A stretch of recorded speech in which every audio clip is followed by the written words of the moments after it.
Lunes 3 de julio. El llamado de Pablo. Aunque las epístolas de Pablo generalmente siguen el formato básico de las cartas antiguas, Gálatas contiene varias características únicas que no se encuentran en las otras epístolas de Pablo. Estas diferencias, una vez identificadas, pueden ayudarnos a entender mejor la situación que Pablo estaba abordando. Compara el saludo inicial de Pablo en Gálatas capítulo 1 versos 1 y 2 con los que escribe en Efesios capítulo 1 verso 1, Filipenses capítulo 1 versos 1 y 2, Tesalonicenses capítulo 1 verso 1. ¿En qué aspectos el saludo de Pablo en Gálatas es similar y diferente de los demás? Gálatas capítulo 1 versos 1 y 2.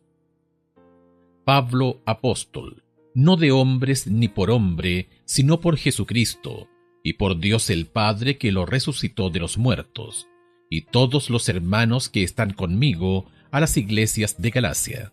Efesios capítulo 1 verso 1. Pablo, apóstol de Jesucristo por la voluntad de Dios, a los santos y fieles en Cristo Jesús que están en Éfeso. Filipenses capítulo 1 verso 1. Pablo y Timoteo, siervos de Jesucristo, a todos los santos en Cristo Jesús que están en Filipos con los obispos y diáconos. Segunda de Tesalonicenses capítulo 1 verso 1. Pablo, Silvano y Timoteo, a la iglesia de los tesalonicenses en Dios nuestro Padre y en el Señor Jesucristo. El saludo inicial de Pablo en Gálatas no solamente es un poco más largo que los otros, sino también se esfuerza por describir la base de su autoridad apostólica. Literalmente la palabra apóstol significa, comillas, uno que es enviado, cierre de comillas, o comillas, un mensajero, cierre de comillas. En el Nuevo Testamento, en su sentido más estricto, se refiere a los 12 seguidores originales de Jesús y a otros a quienes el Cristo resucitado se les apareció y comisionó para ser sus testigos. Gálatas capítulo 1 verso 19, Primera de Corintios capítulo 15 verso 7. Pablo declara que pertenece a este grupo selecto. El hecho de que Pablo niegue con tanta vehemencia que su apostolado descansa sobre algún ser humano sugiere que hubo un intento por parte de algunos de Galacia de socavar su autoridad apostólica. ¿Por qué? Como hemos visto, algunos de la iglesia no estaban contentos con el mensaje de Pablo de que la salvación se basa solamente en la fe en Cristo y no en las obras de la ley. Sentían que el evangelio de Pablo estaba socavando la obediencia.